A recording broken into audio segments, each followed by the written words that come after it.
Hi, I'm Nick, lead singer of Unwanted Noise from Canada.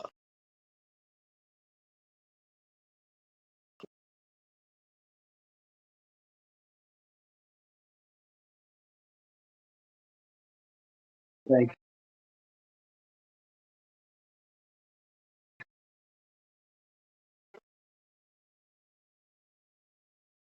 Yeah, the new release called "Bury Me on the South Shore." I think it's been recorded for more than a year now. We've been through a lot of problems with the labels. Not that it wasn't their fault. It's just lots of problem with the pressing plans and the layout of the sleeve and stuff. It just sucked. But we're really pumped to have it released now.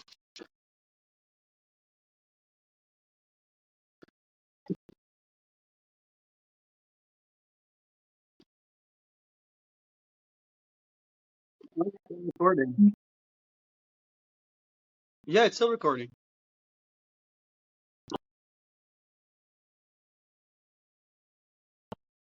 Yeah, it's not released yet. The North American version isn't released yet, but it's supposed to be. They're supposed to receive their copies. I think in beginning of August if they're lucky, because it's like I said, it's like a cursed record.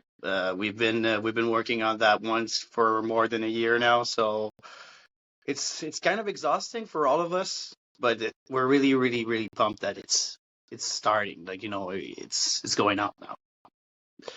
We've got our own copies. We received the European copies, so that's why we released it. It's not supposed to be available for Northern Americans to buy it online yet, but the pre-sale is on Dismantle Records, Trucks Up, Toilet Records, and Pills Records from Canada.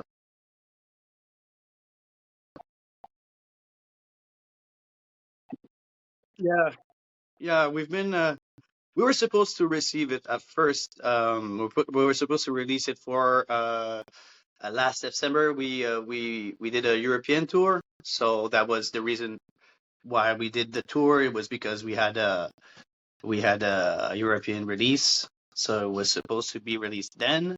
And then we thought, oh, okay, it's not that bad. We're going to tour a lot during the next few months, so it's all right. So we played a tour with the Partisans in the province of Quebec, and then we played a tour with Bunch of Fucking Goofs, and then we just came back from tour with the Ruffians and Moose Knuckle from Boston. But the only show we had the record was the last one.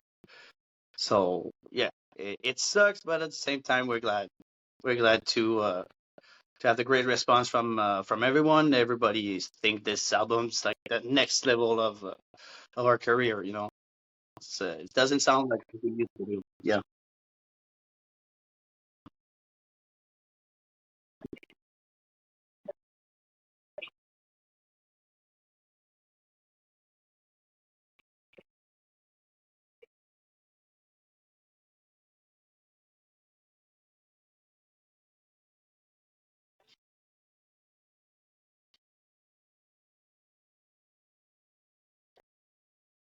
Uh, oh, for band practices, yeah, we practice twice a week. That I think that's something that any band should do. To you know to have strong links between the band members. To have that energy that you should have as a band. To see each other at least twice a week, because you don't have to be friends outside of the band. You don't have to spend like all your weekends together and all that stuff. But to see each other twice a week, it's easier to get a connection between each other. And then, so yeah, we almost don't miss any band practices. But these days it's pretty hard because it's moving. It was moving day a few days later, a few days before, and all that kind of stuff. Family things was.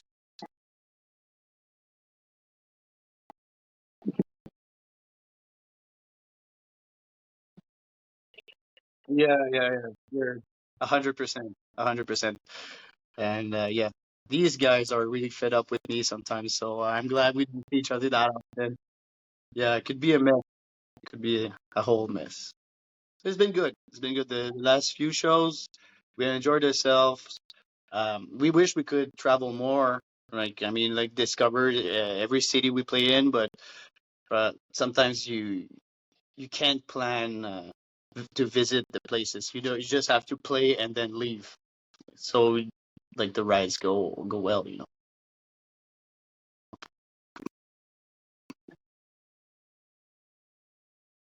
Yeah.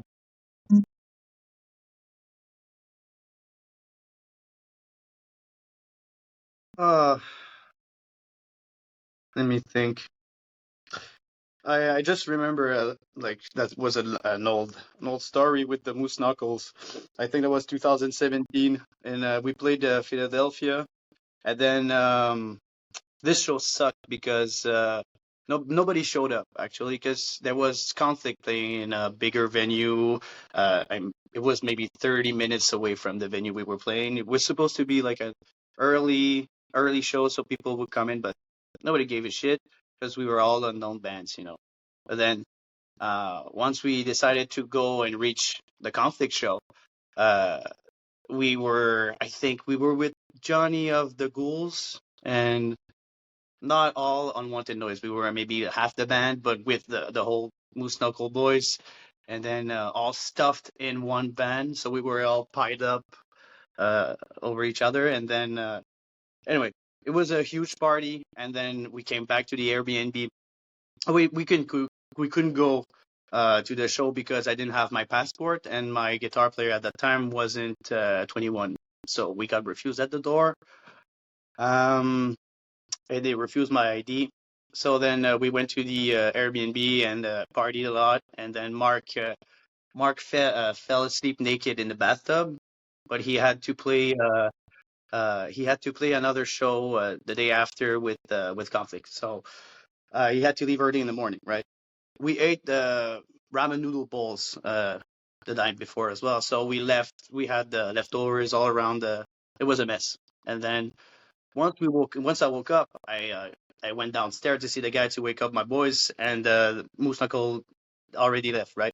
So then we've discovered uh, a ramen noodle bowl, an empty ramen noodle bowl full of shit, literal shit that the Moose Knuckle boys left us. So I was like, I was trying to look for what was smelling that bad, you know.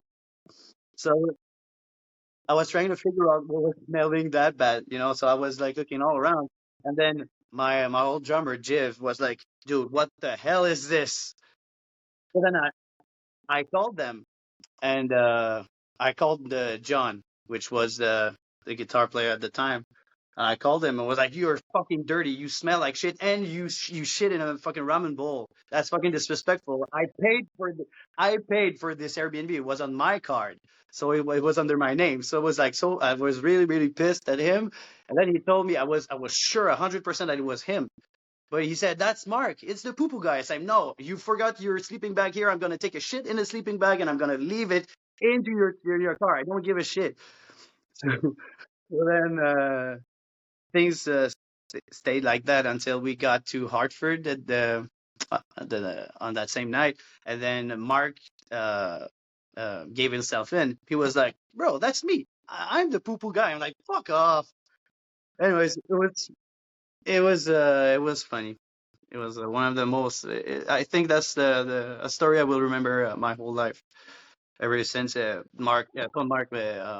John died last year, so that's one of my favorite memories of this guy.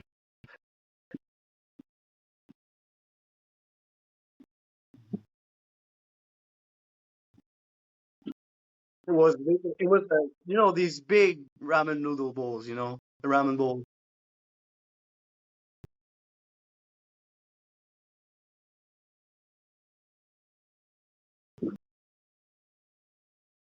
It was in the living room. He left it in the living room on the ground, right next to Jiv, which was sleeping on a couch or something.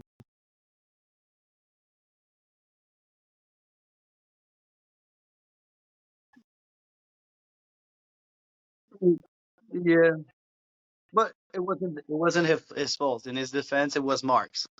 Fuck you, Mark.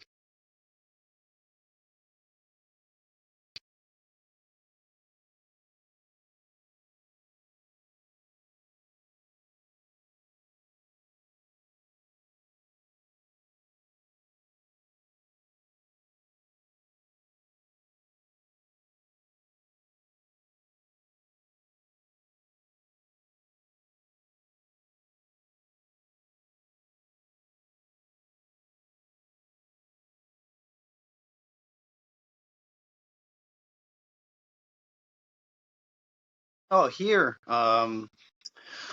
Let's say it's different than it used to be. I think in a good way because it developed the street punk scene developed a lot, especially in Quebec City.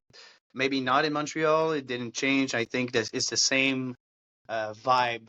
Let's say for the last 10 years, it's not that it's the same bands over and over, but I think that there's not a lot of bands that pops out of the whole bunch. In my opinion, there's a lot of bands, good bands. Let's just talk about fucking Béton Armé, which is touring all across the world. Not maybe not across the world, but in Europe and in America as well. So these guys are a specific sound, and it pops out of the whole bunch. But there's a few other bands with I can't even name since they all sounds the same. It's pretty weird, but I'm really glad that there are plenty of shows. We got a huge scene in Montreal or even in Quebec City. We got lots and lots of bands, and you don't appreciate that when you live here, once you don't travel. But as soon as you travel in the United States, you notice that there's not a lot of shows. There's no shows at all. Like even when there's a show with plenty of good bands, nobody shows up. Like there's no scene. I'm not saying that it's the same thing all across America, but like we did a West Coast tour, an American West Coast tour. We played Milwaukee, Chicago, Denver, Salt Lake City, Seattle, and a lot of city in California. But it wasn't like the same turnout each shows. Even though it was a Saturday, nobody showed up for some shows. It was weird. But here in Montreal, you could have a show on a Tuesday or on a Wednesday. It would be sold out for no reason. But some of most of the people that shows up there and doesn't give a shit about what you play, they just go there because they can bring their own beer and be dicks and can goof around, in front of people.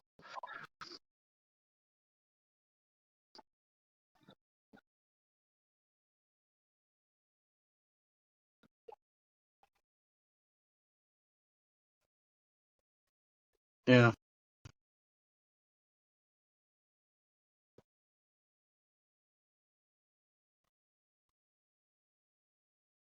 Well, I'd like to promote the Punks Make Noise Fest, which I'm part of the organization with Sam Malte of the Destructive, and also I'd like to promote their new album, their new cassette, Hope is Dead, which is very very very good, and these guys are really making things happen in Quebec, especially in Quebec City. You should see we have as headliners we got One Way System, which couldn't make it to last year Atlanta. Remember they were supposed to headline at the 40 Fest. They couldn't make it, but now we got them for Quebec City Punks Fake Noise, which is awesome. And next year we got lots and lots and bigger bands coming too, and we can't wait for it. And thanks for having me. I really appreciate it, and I hope we could do this another time, maybe in other circumstances. We got the power power outage at my home, so I'm in Quebec City right now, recording this interview because I couldn't have any batteries, couldn't have anything. So yeah,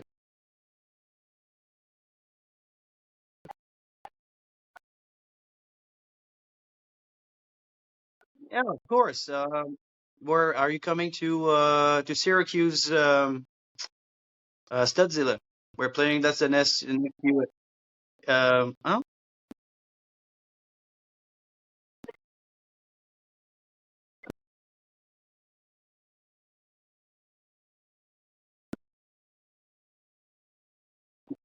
Yeah, that's another. Thank you.